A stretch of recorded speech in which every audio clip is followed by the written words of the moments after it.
Crime, Wine, and Chaos contains adult language and graphic content. Listener discretion is advised. Well, good day to you, Chaos Kids. I'm Amber. And I'm Naomi. And this is Crime, Wine, and Chaos.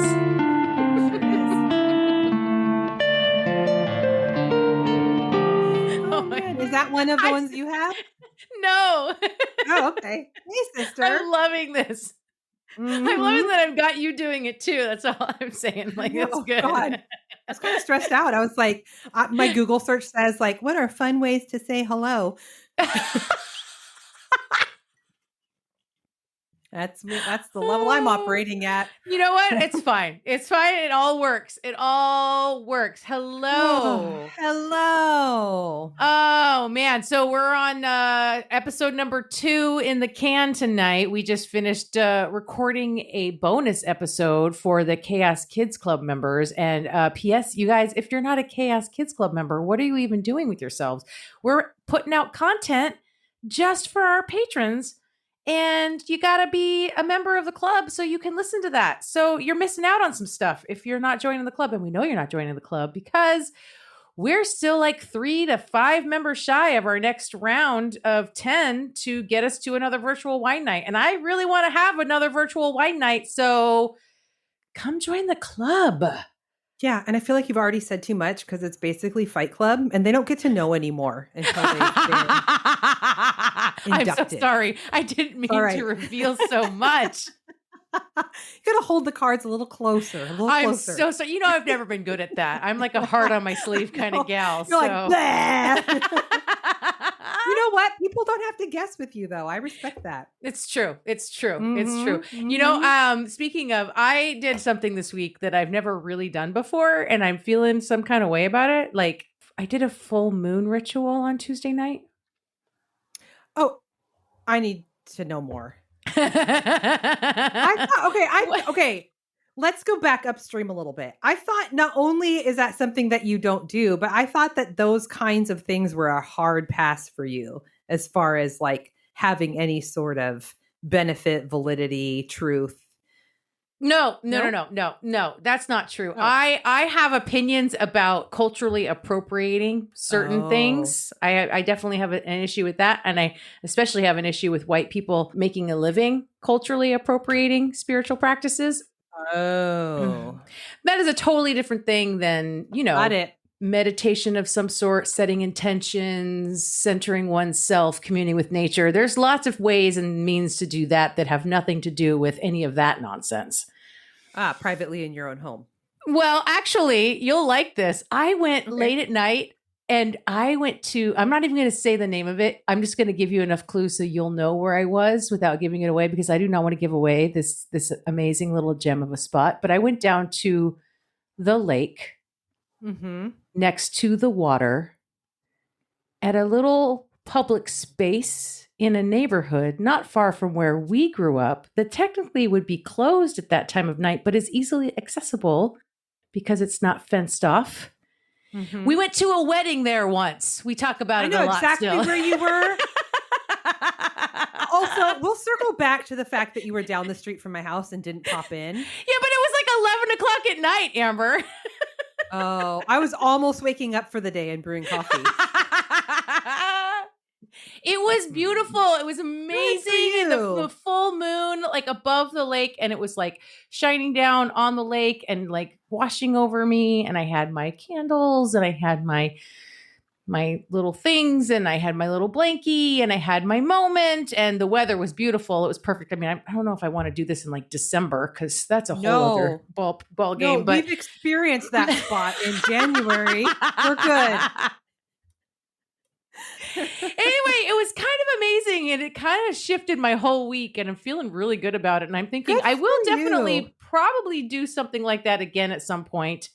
And I highly recommend that people find ritual of any kind in their life that brings them peace and quiet and grounding and whatever it is you're looking for to just feel better. Like, ritual works. Like, here's my take on it, Amber. I don't know if there is anything bigger out there doing anything for me, right? What I do know is that these practices and these these rituals that we can do, like if they are just a mind fuck, that's good enough. You know what I'm saying? You know what I'm saying? It's like placebo. Yeah. Like if the placebo works, then it's just as good as medicine. You know what I'm saying? I agree. I agree. I had similar. That's so funny because finding peace has been a hot topic in our house this week because none of us can seem to find it. But I know, where have you gone? Today I was, realizing that, because I work from home, that sometimes you forget to actually take breaks. And I was losing my shit because I delegated a project to myself that is above my head. And so I walked away and went and turned on my meditation podcast and just took a 15-minute calm the anxiety meditation break and was like, okay. And it makes all the difference, And it's so funny because so much of my stress comes from being so busy. And then I'm like, I don't have time to meditate. But you know what's so funny? There's like a guru or a spiritual, big mama jamma. I don't remember who said it, but there's a famous quote out there somewhere and I'm going to butcher it, but it basically says like you should meditate for 10 minutes every day. And if you don't have time for that, then you should meditate for an hour. That's exactly right. Yep. If you're losing your shit because you have too much on your plate, what you need to do is hit pause. Or I shouldn't tell people what they need to do. What works for me is to hit pause. Take the time anyway. Take the time anyway, Yep. 100%. Well, I'm glad that you do that for you. And I'm glad that you had that moment where you realized it. Because a lot of times we can go like really long periods with like being like completely insane in some way. But like banging your head against a wall or whatever it is, right? And then it's like, oh no, all I needed to do, like, and not even recognize that like that's happening. Like we're so in it, we can't even see that we're doing it, right? But like to be able to see it and then take a step back, that's progress in and of itself for a lot of us. So that's awesome to see. Yeah, that's I awesome. needed that. What are you drinking? Oh, thank you for asking. I'm still drinking because this is a double. The Franc I can't read it now because I've had 2 glasses. Franc Cardinal. It's a red wine from France. You guys are in for a treat. Cardinal.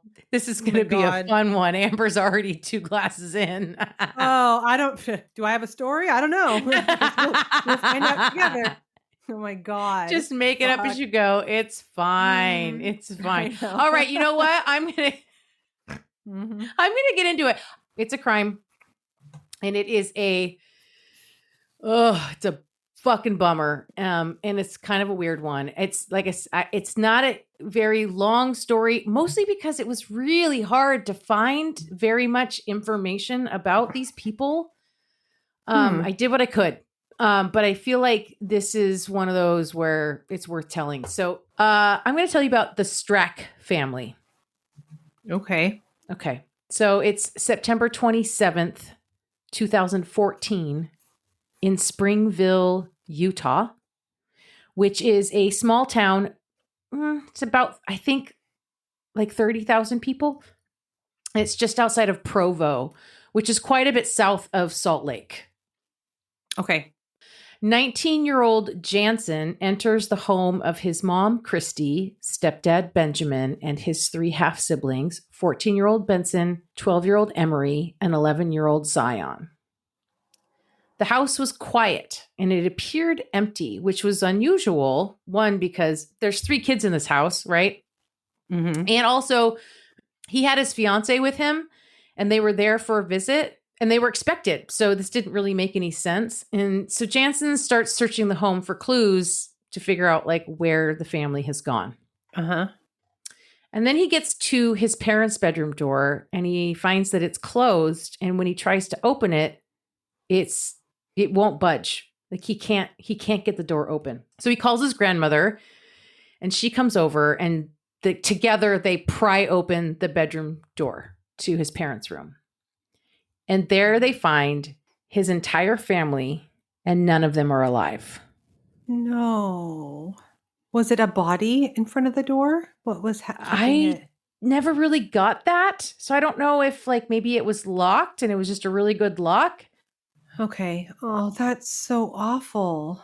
So the two older siblings, Benson and Emery, were laying on an air mattress at the end of the bed with a sheet covering their bodies. The youngest, Zion, was in bed between Christy and Benjamin. Benjamin was the only one who was uncovered. It was because of that later they would conclude that he was the last one of them to die. A family friend must have arrived because it was this woman who spoke with 911 dispatch, and she was saying, part of the call, she says, "Oh my God, the whole family killed themselves." And Jansen's grandmother is screaming in the background.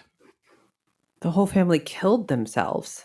Okay. Well, the cause of death wasn't immediately apparent to the first responders, but they soon located a yellowish, orangish liquid in a child's sand pail in the bedroom, and it contained a lethal drug cocktail. Further testing and toxicology reports revealed the contents of that liquid contained cold medicine, allergy medicine, pain medicine, sleeping medication, and cherry-flavored liquid methadone. Jesus Christ. This would have put the children to sleep before they even died. Christy died of an overdose of methadone, while Benjamin's cause of death was a heroin overdose. A search of the house found nothing to indicate that Christy and Benjamin planned this. There were like lists about like what looked like lists you would write if you were like getting ready to go on vacation, right? Like water the plants and get a dog sitter or whatever. The only thing that was found that looked anything like a suicide note was a letter written by Benson, the 14-year-old, to a friend 2 days prior to the tragedy. And in this letter, he gives his valuable belongings to his friend and says something about his family not being around much longer. Oh, that's pretty telling. And it also comes to light that Benjamin had not been to work for the whole week leading up to this day. So ultimately, the deaths of the two youngest, Emery and Zion, were ruled a homicide because they could not have made the decision to die by suicide at their age. Benson's death was ruled undetermined because at age 14, it's possible that he went along willingly with his parents' plan. Okay. And Christy and Benjamin's deaths were ruled suicides. Wow. When news of this family annihilation was reported, friends, family, and the community were all in disbelief. Like, how could something like this happen? And what events could have possibly led to this nightmare? What I could find out about Christy and Benjamin, which wasn't very much, was that Benjamin was Christy's second husband. The oldest son, Jansen, the one who found them, was from her first marriage. The other three children she had with Benjamin, Christy and Benjamin, were both drug addicts who had struggled with opiate addiction over the years. At the time of the murder-suicide, Christy was taking methadone to manage her addiction. At some point in the years prior, they had both been through court-ordered treatment. Christy was a devout Mormon, and it appears Benjamin shared her faith. I mean, this is Utah, after all. Sure. Yeah. In 2003, John Krakauer's book, Under the Banner of Heaven, was published. This nonfiction work was about two main things: the origin and evolution of the Church of Jesus Christ of Latter-day Saints, which is the Mormon Church, and a double murder committed in the name of God by brothers Ron and Dan Lafferty. The Lafferty brothers were part of a splinter group of the LDS called the School of Prophets. The group claims not to be fundamentalists, but they are definitely still in the polygamy is cool camp of Mormons. Basically, Ron Lafferty said that God told him that their younger brother Alan's wife, Brenda, and her 14-month-old daughter, Erica, needed to be, quote, removed. This was referred to as the removal revelation. But the truth was, Ron's wife had left him, taking their 6 children with her to Florida because Ron wanted to take on another wife and marry off their teenage daughters as plural wives as well. And Ron blamed his sister-in-law, Brenda, for his wife leaving him because Brenda was educated and strong-willed and supported Ron's wife in leaving. Also, he likely saw her as getting in the way of Ron and Dan getting Alan to join them in this fundamentalist group. So Ron and Dan murdered Brenda and baby Erica. and they both went to trial. And I won't get into all the details, but Ron was sentenced to death and sat on death row for 36 years, dying of natural causes in November of 2019. Dan is still serving 2 concurrent life sentences at Utah State Prison. Side note, this double murder happened in American Fork, Utah, and I have been there.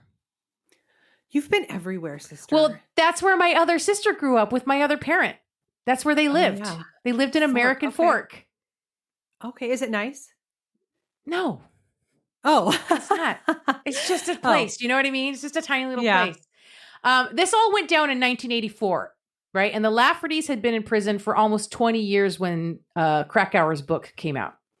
And it was like it's literally considered one of the top 10 true crime novels ever written, right? There was like a mini series made from it, the whole 9, right? So what the fuck do Ron and Dan Lafferty and this book about Mormonism and murder have to do with this horrific tragedy of the Strack family?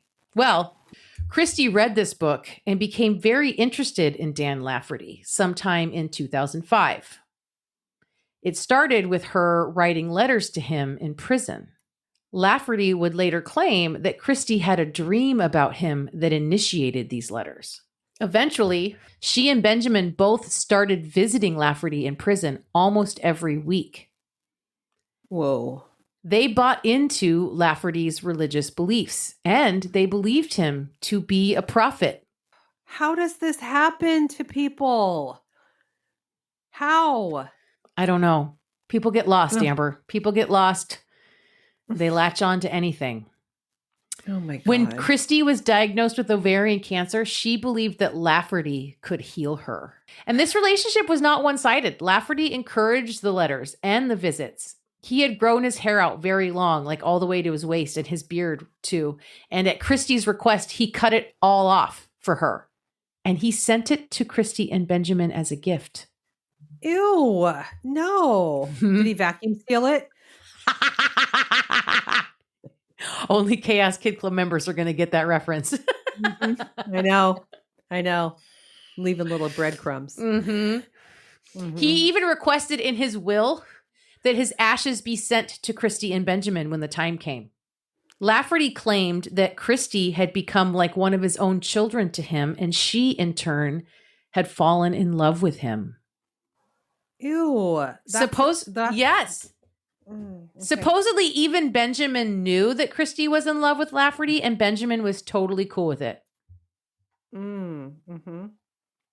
So it looks like this went on for about 3 years until in 2008, the relationship started to taper off, partly because Christy came for a prison visit one day and tried to pass off her brother as Benjamin so she could get her brother in to meet Lafferty, and she got caught. Can't he just be put on the visitor list? I mean, I don't know. So this led to a temporary removal of visitation rights. Uh-oh. Also, Christy and Benjamin had some kind of forgery and drug charges or something like that likely also made them ineligible for prison visits after that. And then Christy and Benjamin pulled their kids out of public school to start homeschooling them. Oh, these poor kids. Yeah. Hindsight being what it is, friends and family said they should have known something was brewing. But when Christy and Benjamin talked about a coming apocalypse and wanting to remove themselves from the evils of the world, everyone just assumed they meant like buying a piece of property in Montana or something and living off the grid, not like, killing their children and then themselves, you know? Yeah, I do know. Yeah, that would be quite the leap to go straight to that. I mean, right? When police questioned Lafferty to see what he knew, he initially said he had nothing to do with any of it, and he seemed genuinely surprised by the news of it. Later, when speaking to the press, Lafferty would say he maybe had more of an influence on them than he initially thought. He talked a lot about the hell of this earth and the second coming, ideas that clearly resonated with Christy and Benjamin, who saw an impending apocalypse in the very near future and decided the better course of action would be to remove themselves and their children before Armageddon arrived. Oh, God. But in the end, there's just a lot of unanswered questions. Could this have been prevented? How much of this was religious zeal and how much of it was mental health problems? Did the children know what was happening to them? Oh, I hope Did not. Benson go along with his parents willingly? There was no sign of a struggle anywhere in the home to indicate any of the children were physically forced to drink the concoction that ultimately killed them. So that's it, sister. That's the story of the Strack family. That's like a tiny Jonestown. Yeah. That's awful. Yeah. Oh my God. I just don't understand. I mean, yeah, people have their stuff. Being in such a place where it's like there's people that still are obeying the gospel of Warren Jeffs while behind he's in bars. prison. Right. Yeah. It's For like, what has raping happened little children. Right. in your life that is your... This Well, the goes same back thing to with, our like- initial conversation. Like, find peace in a healthy way. Right. Well, I mean, that's like Keith Rainier, right? Keith Rainier. Yeah. There are still people in Nexium that are like still on board with Keith Rainier. Like he's still got the answers. Even though everybody knows by now that he stole half of his answers from Scientology. So it's not like he even invented. I mean, it's like, it's like, yeah. Which is also very creepy, Scientology. Well, yeah, that's the a whole whole other, thing. like a whole other fucking, can of worms there. But yeah, Oh I my mean, it's God. no shade on, your everyday Mormon, but even Mormonism is like, born out of snake oil salesman itself. So it's like anything fundamental of that is just like, it's like the purest of pure cultiness, it's like, I don't it like, really is. It really is. Oh. and a lot of these articles talked a lot about them being like addicts and struggling with their addiction. And they had all these mental health problems that were exacerbated by being addicts. And they really like hammered home on this like addict thing. Like, I don't know. I mean, obviously they weren't mentally well. No one mentally well, like kills their children and then themselves. Like no one in and I wonder, like, this might even be a little bit of that folie à deux, right? Like Christy and Benjamin, like in this shared psychosis of like the impending apocalypse, the evil is around us. We have to escape. We have to save our children. Like that's its own, like that could very well be what was going on there as well. Right? Like, yeah. It also really reminds me of like the Lori Vallow case. Oh, yes, absolutely. Absolutely. God. Oh, so that was fucking awful. I'm so sorry, sister. I feel really like, I really, really feel the worst for, Jansen, the 19-year-old that, well, he'd be like, in his he'd be like 25 by now, I think, thereabouts, because this was in 2014, 15. I mean, I can't even imagine the horror of finding your whole family like that, your siblings, your little brother and your little brothers and your little sister, like. And then now awful. He's just all like he has no one. I mean he has some family, obviously. He might even have lots of family because Mormons like to have big families, but you know what I mean? Like his parents, his siblings.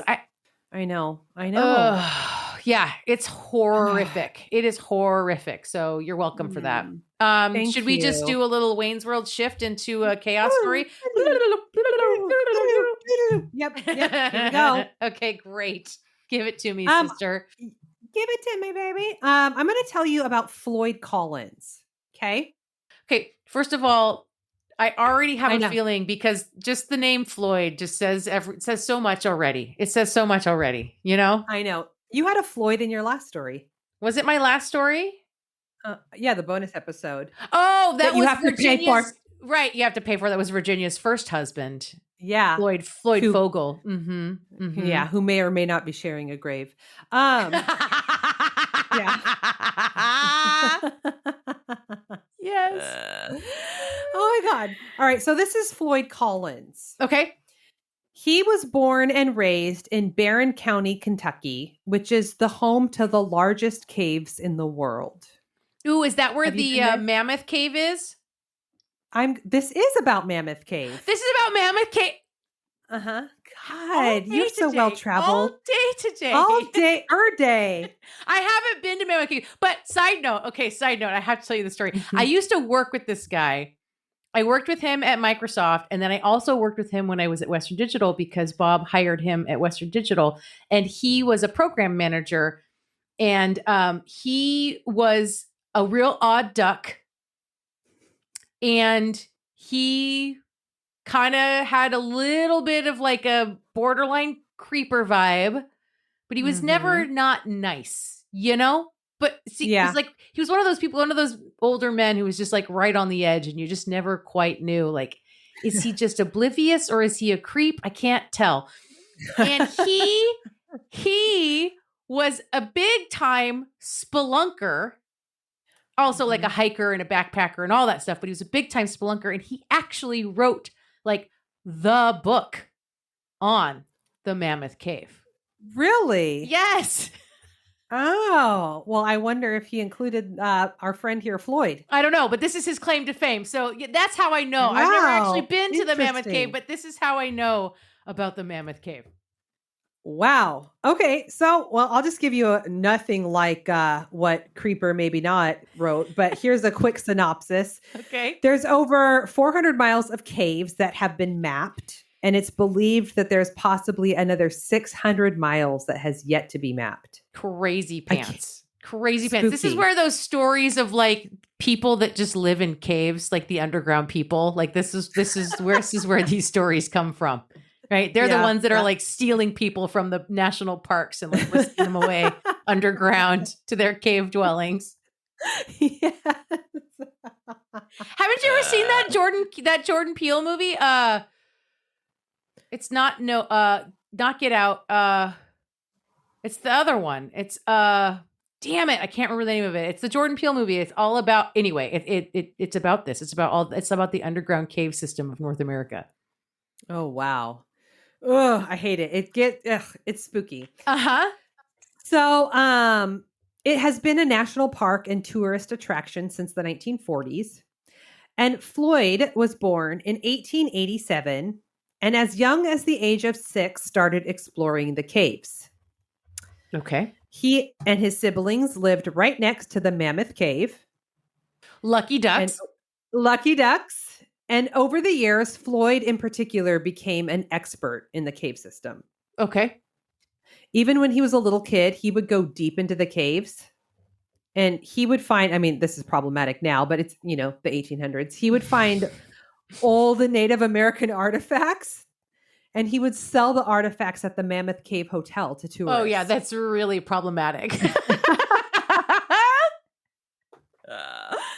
But he made so much money doing his cave looting that by the age of 10, he dropped out of school and became a full-time seller of the stolen cave goods. Jesus. Okay, Floyd. I mean, sure. Okay. In 1917, he discovers a new tunnel that was the most beautiful cave he had ever seen. The walls inside the cave were covered in what looked to be marble, and he named it Crystal Cave. Okay.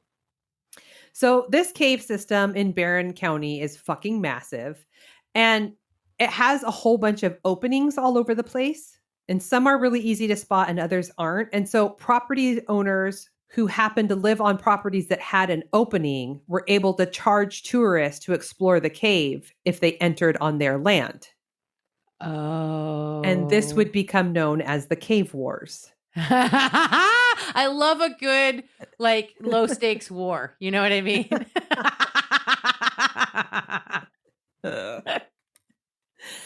Oh my God. Like the maple syrup wars, you know? Yes, it's just like that. Yes. Only caves. Yes. Mhm. So Floyd discovers this crystal cave, and he convinces his family that they need to own the piece of land that had the entrance to Crystal Cave, thinking that they're going to make a fortune once the tourists find out about this place. But they don't have the only entrance. Well, it's all sort of connected, depending on how deep you want to go. Sure.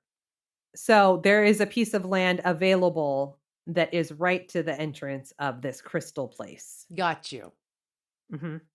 But what Floyd and his family didn't understand about the cave wars was that the property owners closest to town were the most profitable because tourists were going to go into the first cave entrance available. Sure. I mean, people are lazy, generally speaking.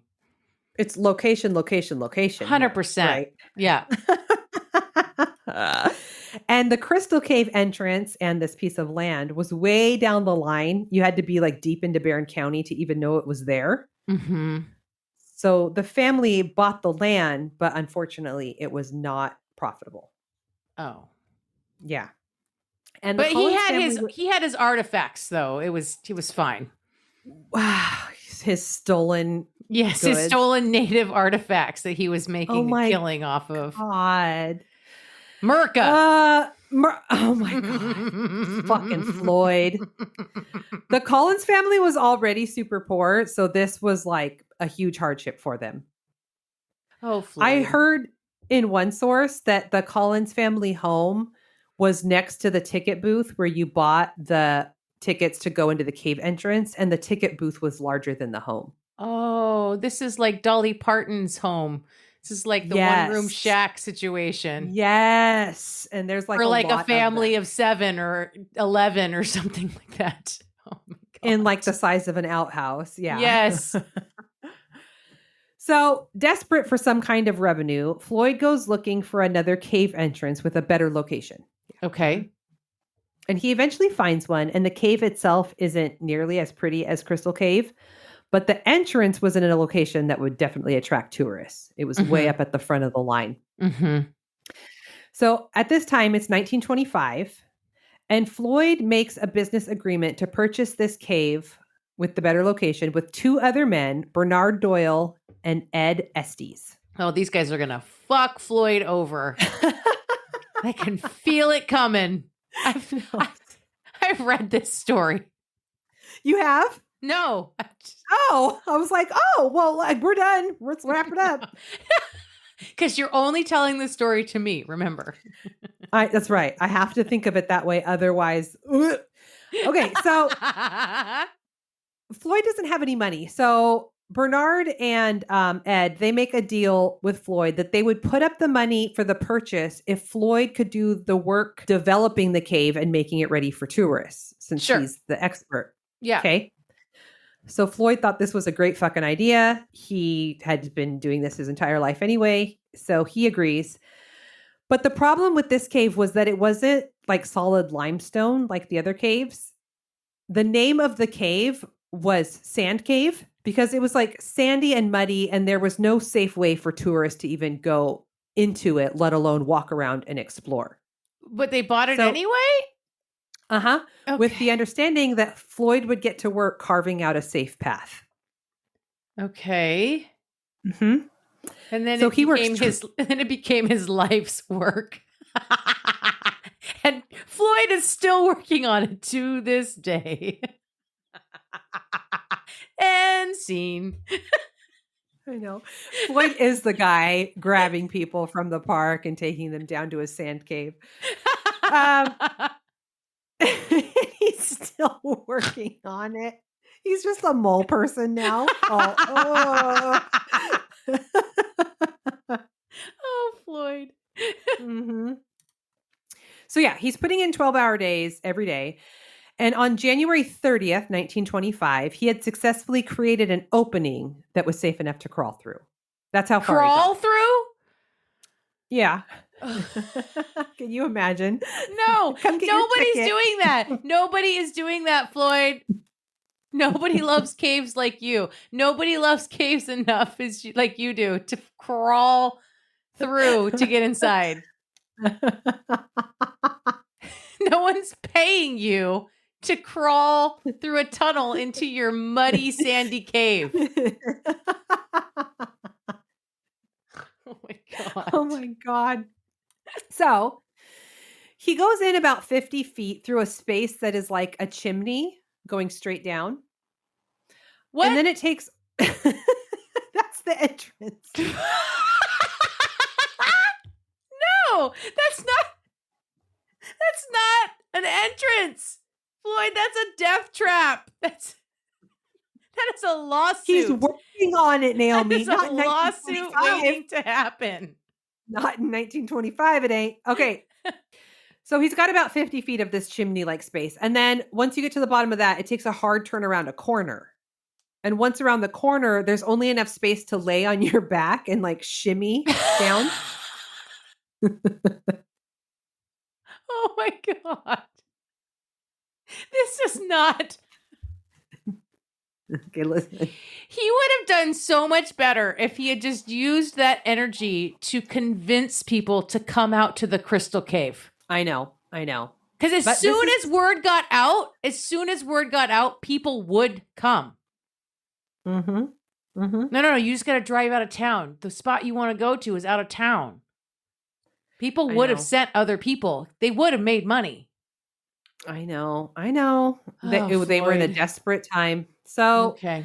this is the space that Floyd is working on now, is this shimmy space. And he said that it wasn't shimmy space. I just can't. I'm just gonna. I'm cave exploring. It's like, I don't think you're exploring much of anything. Side note. A couple of years back, me and my now ex went to the Ape Cave down south of Mount St. Helens. Mm-hmm. And that's its own and there are a couple of spots where there's been literal cave-ins where you have to climb up these good 12, 15 feet piles of rocks and get over these, because there's no way else to keep going except to climb these piles. And then you're hunched down because the roof of the cave is right there, and you gotta, and there were a couple of spots where we had to kind of shimmy to get by a spot here and there to keep going. But they were just a couple of spots. There wasn't it wasn't 50 feet of chimney space down, and it was tunnel. Oh, you don't have claustrophobia? No. Oh God. See, this is just and also the ape cave, it's huge. It's actually huge. There were spots where you had to do that, but it is gigantic. It is. I couldn't even handle the spot where you had to do that. It was so cool. I loved it. Oh God. Anyway, I love that shimmy. We're shimmying. We're working on the shimmy section. He's in the shimmy section. He said he wasn't even able to take a full breath in that area. Oh, Jesus Christ. No. So he's down there shimmying and chipping away, and his lantern starts to flicker. So he decides to head back up. But going back up, he's head first, obviously, rather than feet first. And he's using his feet to push himself up, but doing this up this chimney shaft, essentially. Yeah, he's still in the shimmy portion. Oh, okay. I don't know what the opposite of shimmy is. Shimmy? He's getting back up with his feet, and doing this disrupts the ground, and everything starts to loosen and crumble. Oh no. Now we're back to the coal miner's dilemma of the collapsed fucking mine situation. This is whoo. Mm-hmm. Yeah. And then a huge boulder comes down and pinned one of his feet. Oh. And then right after that, his lantern goes out. Oh shit. Uh-huh. Pitch black. So it's pitch black. He's on his back with his arms at his side. Oh my God. It's 16 degrees. No. It's January. Uh-huh. And it's totally normal for Floyd to disappear for long stretches of time in the caves. So nobody notices that he's gone for 25 hours. Oh no. No. Yeah. And I'm he's just I do a great impression of a hot dog.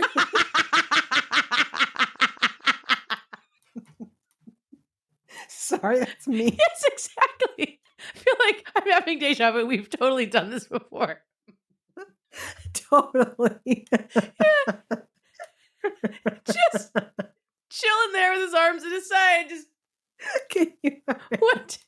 25 hours. Oh, it goes much longer than that. Oh no. Is this a baby Jessica situation?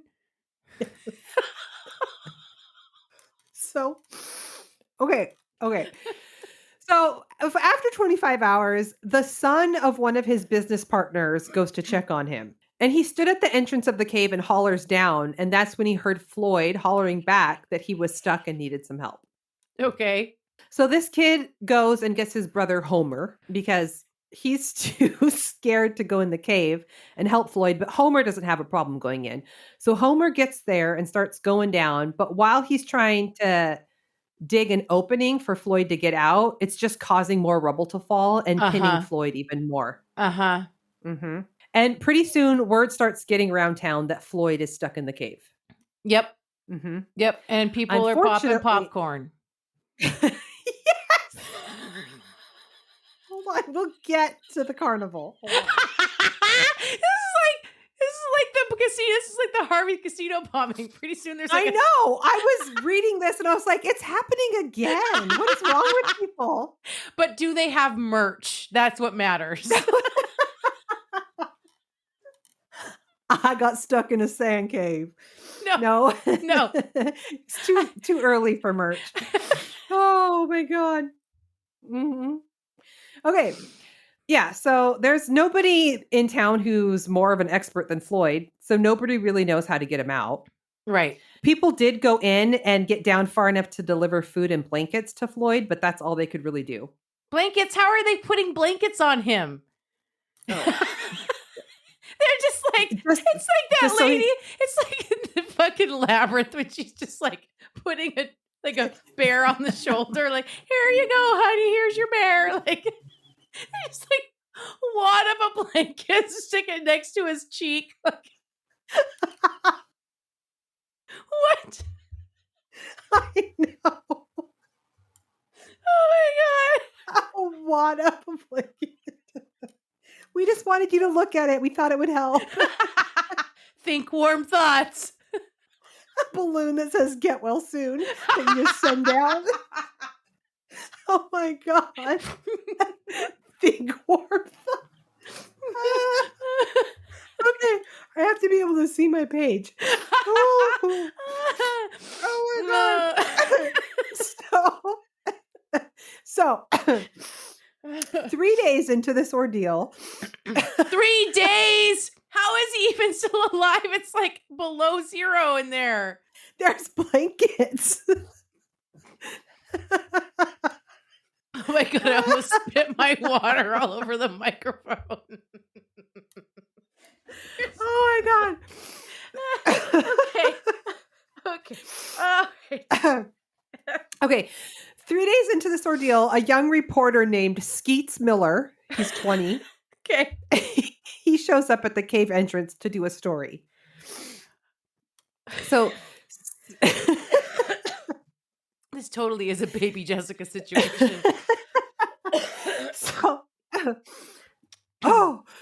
Young Skeets here, he's 5'5" and about 110 pounds. So he decides to squeeze on down and interview Floyd. Squeeze on down the hole now.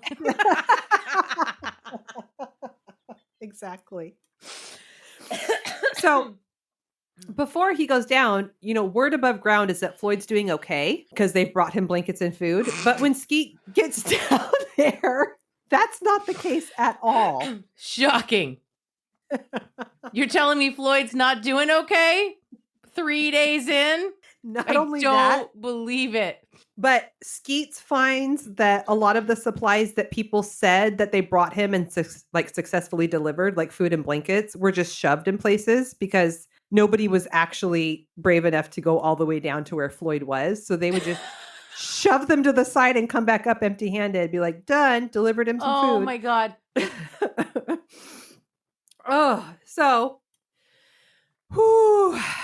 So Skeets is interviewing Floyd over the course of several days. And he's sending out his report while also trying to make a plan to help him. Over several days? Mm-hmm. Several days, we're going to be like at a week here real quick.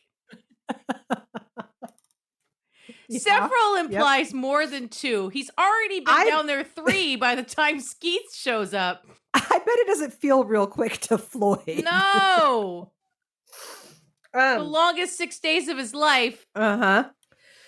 So he's trying to make a plan, but his reports end up making their way to the Associated Press and making national news. Yo, good for Skeets. He's getting something out of Skeets this. went on to win a Pulitzer Prize for his report on Floyd Collins. Mm-hmm. Mm-hmm.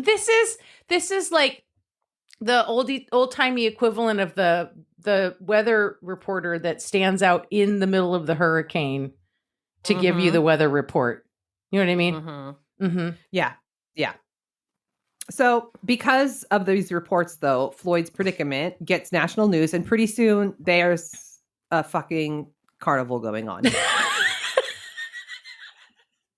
There's a street fair outside the entrance. Mm-hmm. This time, okay, there's thousands of people at the cave entrance. There's a band. There's an MC. No, but there is a vendor selling hamburgers and hot dogs. 100%. And a balloon guy. Get well Not soon. kidding. Get well soon, Floyd.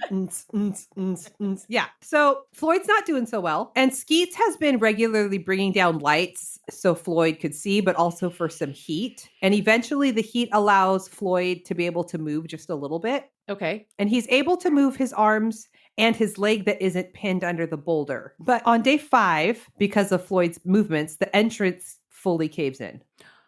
The chimney? Yeah, the chimney. The chimney collapses? Mm-hmm. Is Skeets in there with him? No. Oh. No. So when this happens, finally, the governor of Kentucky gets involved, and it is decided that they will dig a shaft straight down to try to free Floyd, much like baby Jessica.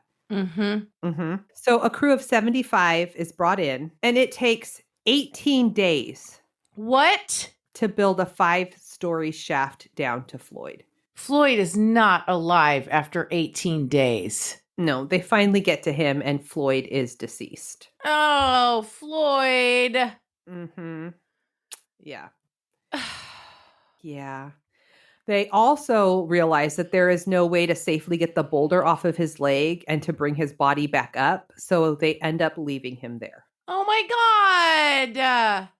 Poor Floyd. Yeah, so the carnival packs up and leaves, and Floyd's business partners put up a roadside sign letting tourists know that they could come visit the grave of Floyd Collins for 50 cents. These motherfuckers. Mm-hmm.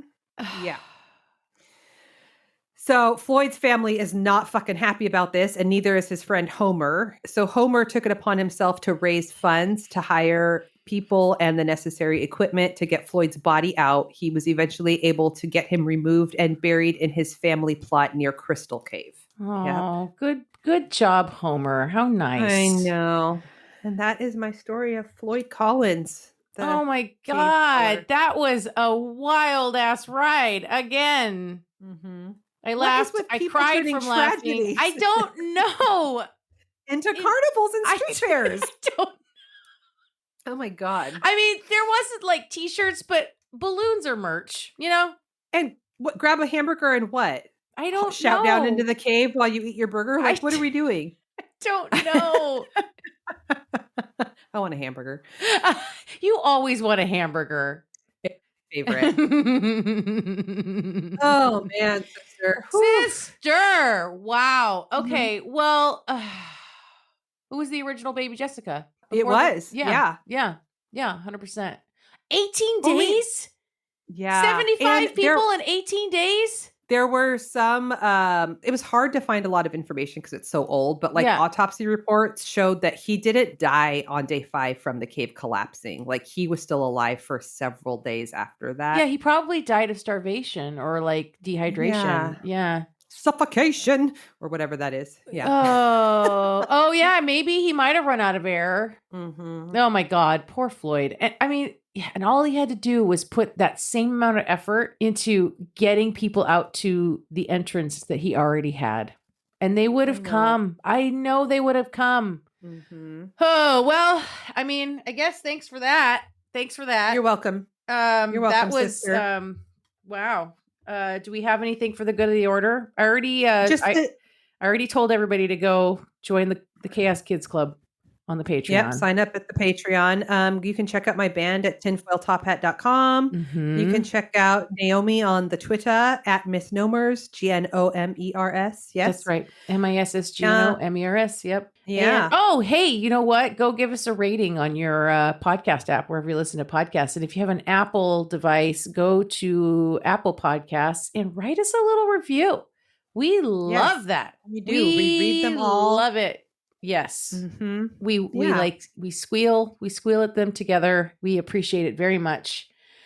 I love you, sister. That was Love you, sister.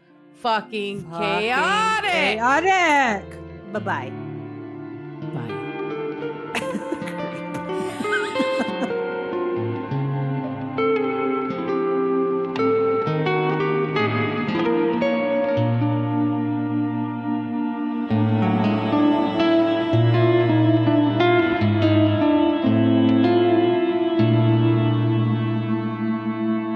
Crime, Wine, and Chaos is produced by 8th Direction Records. Artwork by Joshua M. Davis. Music by Paul Abner. If you would like to support the show, you can visit our Patreon page at Crime, Wine, and Chaos /Patreon. Cheers. I'm going to, excuse me, moment. Lots of talking today. I'm I'm going to tell you. sorry. No. Do not ever be sorry.